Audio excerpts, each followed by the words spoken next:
नमस्कार साथियों, कैसे हो आप लोग। जो आदमी गरीब है ना, वही दबल कुचला और सताया जाता है।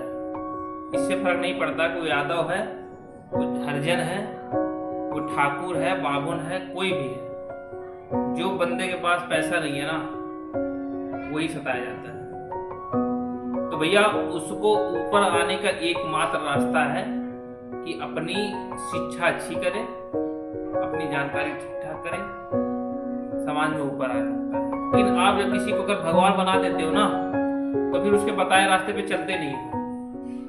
वजह यह है कि लोग सोचते वो तो भगवान थे, भगवान ऐसा कर सकते हैं, हम थोड़ी ऐसा कर सकते हैं। भाई साहब, आपको बता दे, जिस समय बाबा साहब पढ़ाई कर रहे थे ना, उस समय जातिवाद कितनी बुरी स्थिति में थी कि उन्हें स्कूल के बाहर भेज, तो सबको ही पता होगा, उन्हें स्कूल से बाहर बैठना पड़ता था। अगर चपरासी छुट्टी कर लेता था ना स्कूल का, तो उन्हें पानी नहीं मिलता था पूरे दिन। चपरासी जब होता था, पानी वो भी ऊपर से फिर आता था, तब उन्हें पानी मिलता था। बाहर किसी रोड के दूसरे के लाइट के उजाले पड़ते थे। बताते उनकी देन है कि सरकार किसी भी 6 साल से लेके 14 साल के बच्चे को शिक्षा देने के लिए अनिवार्य है, सरकार को देना ही होगा अगर आप शिक्षा मांग रहे हैं तो। लेकिन अगर आप मांगेंगे तभी तो सरकार देने के लिए बाध्य है। आप शिक्षा नहीं मांगेंगे तो कैसे सरकार देगी आपको शिक्षा।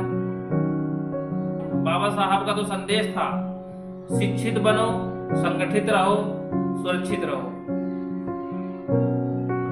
कि पैर में चप्पल हो या ना हो, लेकिन हाथ में किताब होनी चाहिए। भाइयों, मैं आप लोगों से कह रहा हूं, ये संविधान की किताब है।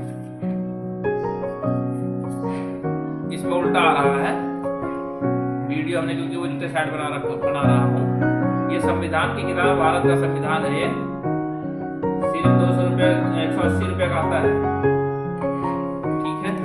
और ये दूसरी किताब है, श्रीमद् भगवत गीता। कहते हैं घर में मंदिर हो या ना हो ना, हर घर में छोटी सी लाइब्रेरी होनी चाहिए, जहाँ पुस्तकें रखी हो, लोग बच्चे पढ़ सके या खुद पढ़ सके। जब चीजें होंगी घर पे तभी तो पढ़ने की कोशिश करेंगे, जब होगी ही नहीं तो पढ़ेंगे क्या। 1946 में बाबा साहब बॉम्बे से हार गए थे। इसके बाद वो बंगाल से इसकी सीट पे आए थे, मुस्लिम लीग की सीट पे संसद में आए थे। इसके बाद फिर जब ड्राफ्टिंग कमेटी का चुनाव हुआ, तो उसके कुछ दिनों बाद फिर हमारा पाकिस्तान अलग हो गया। तो जो हमारे जिस एरिया से बाबा साहब आ रहे थे, वो एरिया पाकिस्तान प्रांत में आता था। तो बाबा साहब फिर से बाहर हो गए इसका संविधान सभा से।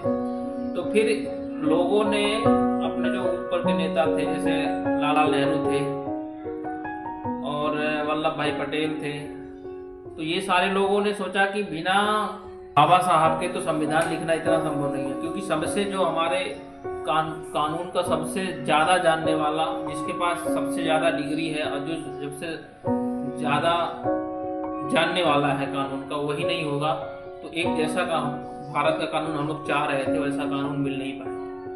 तो इन लोगों ने, जबकि काफी लोग उनके सहमत भी नहीं होते थे, ऐसी बात नहीं। उस समय ये बॉम्बे विपक्ष के नेता थे, फिर भी ये सोच लो कि हमारे वहां उस समय के नेताओं की सोच कितनी अच्छी थी कि जब भाई देश पहला पार्टी बाद में। तो उस समय इन्हें जो बॉम्बे के हमारे AS जयकर थे, ASR जयकर करके थे, वकील, प्रख्यात वकील थे वो भी और विद्वान भी थे, तो उनको इस्तीफा दिलाया गया।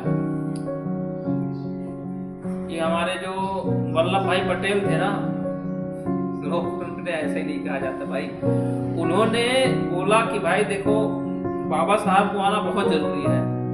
तो उन्होंने इनका इस्तीफा दिलवाया।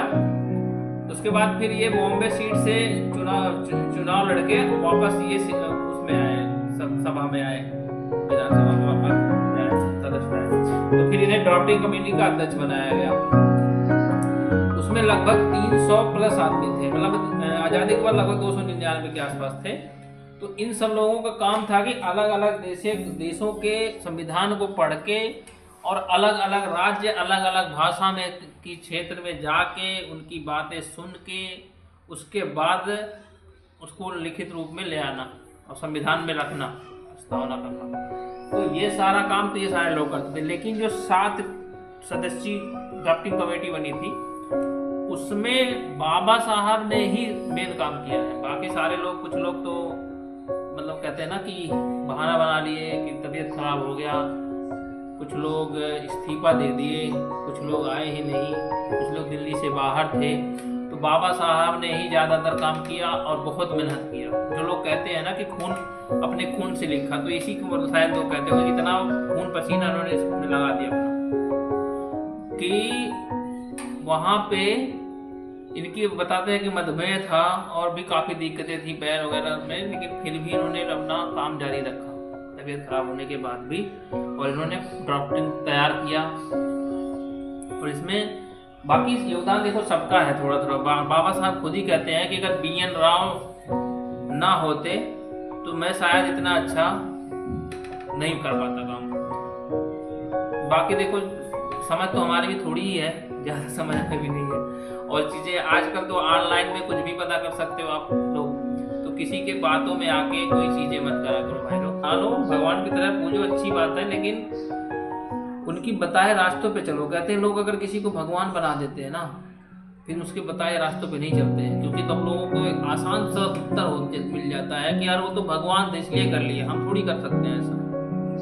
तो भैया कहते उनका कहना था, पैरों में चप्पल हो ना हो, हाथों में किताब होनी चाहिए।